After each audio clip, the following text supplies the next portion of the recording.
बिस्मिल्लाहिर्रहमानिर्रहीम। अस्सलाम वालेकुम स्टूडेंट्स, हम आपको Sehwag abroad and science hub community की जानिब से वेलकम कहते हैं।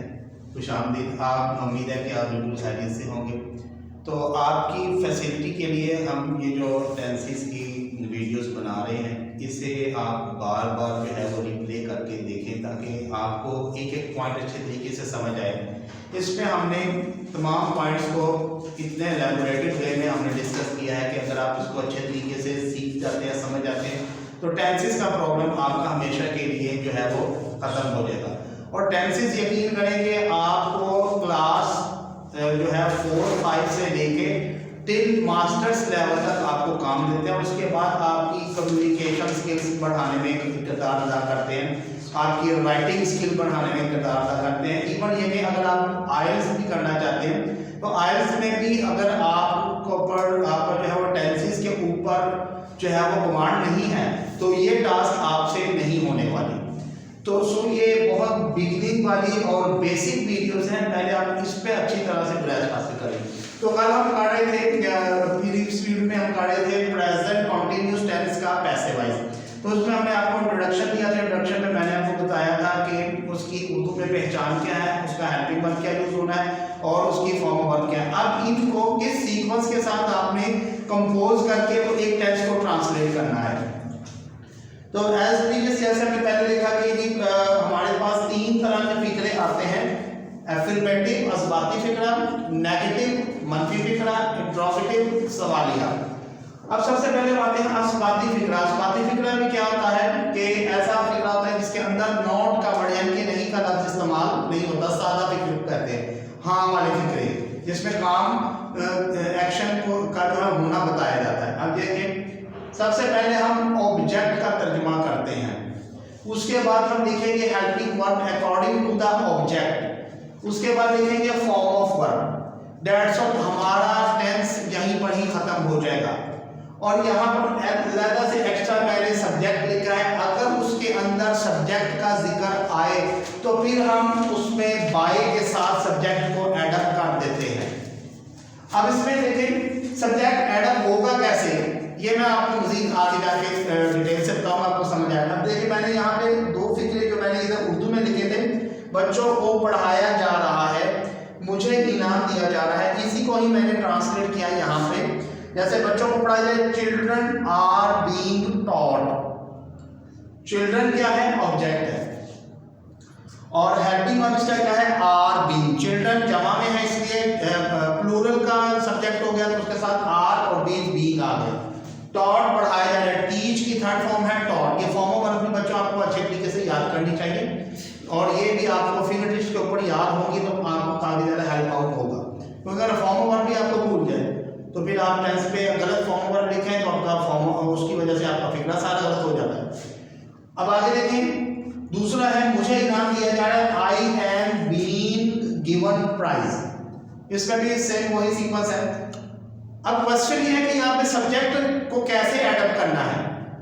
अगर यहाँ पे आएगी बच्चों को पढ़ाया जा रहा है, ठीक है, या उस्ताद की जानिब से बच्चों को पढ़ाया जा रहा है, तो उसमें क्या लिखेंगे हम, जब फॉर्म ऑफ वर्ब लिख लेंगे तो उसके साथ हम ऐड करेंगे बाय। टीचर,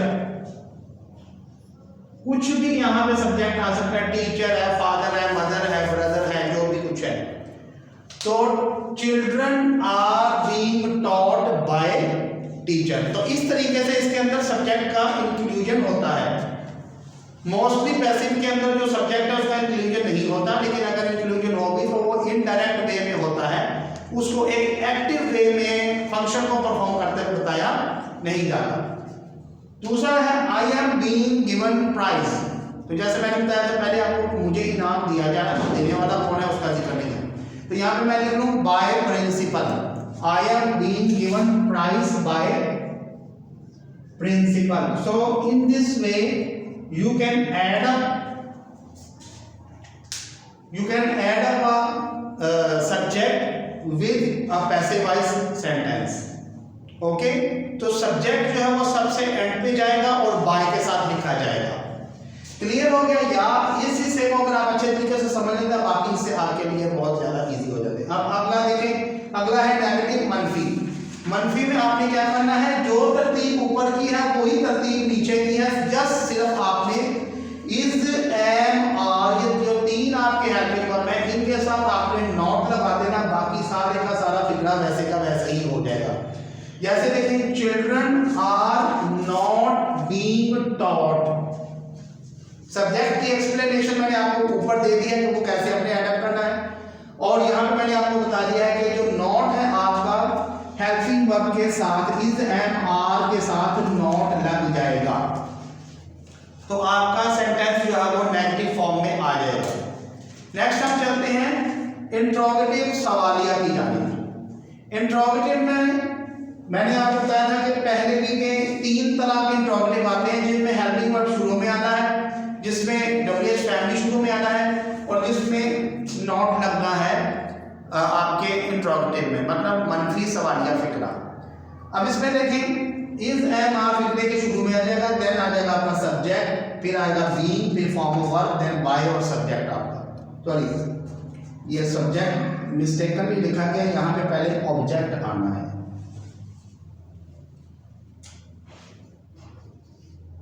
पहले ऑब्जेक्ट आएगा यहाँ पे, is am are object, being, form of verb, by और सब्जेक्ट। क्लियर? ये पहला सवालिया सादा सवालिया फिक्र है। अगर डब्ल्यूएच फैमिली का वर्ड जैसे why, when, where, whose, whom, तो उसका आपने यहाँ पे एडअप कर देना है, इज एम आर से भी पहले उसको ले आएंगे, बाकी का सारा फिक्रा उसी तरतीब से चलेगा, एंड पे क्वेश्चन मार्क आ जाएगा। देन थर्ड वन पे है अगर आपके सवालिया फिक्रे में नॉट शामिल करना हो तो आपने ऑब्जेक्ट के फौरन बाद नॉट लगा देना है, तो आपका फिक्रा सवालिया मनफी हो जाएगा। अब इसमें मैंने सिर्फ एक फिक्रे को लिखा है, जैसे देखें अगर वाई ना आए तो उसमें क्या है, am I being given a prize, not शामिल करना है, am I not being given a prize. अगर वाई को शामिल करना है, why am I not being given a prize, तो इस तरीके से आपने इस तरतीब से आपने फिक्रे को ट्रांसलेट करना है। आपकी एक्सरसाइज बुक्स में आपके पास बहुत से फिक्रे होंगे, वो निकालें, उनको प्रैक्टिस करें। रिटन प्रैक्टिस, जैसे वो क्या कहते हैं, practice makes a man perfect, इस रूल पे अगर आप अमल करेंगे तो तभी आपको टेंस आएंगे। आप कहेंगे जस्ट सिर्फ वीडियोस को देख देख के या सुन के ही आपको टेंस आ जाए, तो ऐसे नहीं आने लगे। टेंसेस आएंगे, then you can practise speaking, then you can practise writing. तो इसका बुनियादी तौर पे आना बहुत ज़रूरी है। हमारी वीडियोस को आप देखें, उसमें बहुत ही आसान तरीके से आपको ये टेंसेस जो समझाएंगे। उम्मीद है कि आपको ये बहुत ज़्यादा हेल्प आउट करेंगे। अल्लाह हाफ़िज़।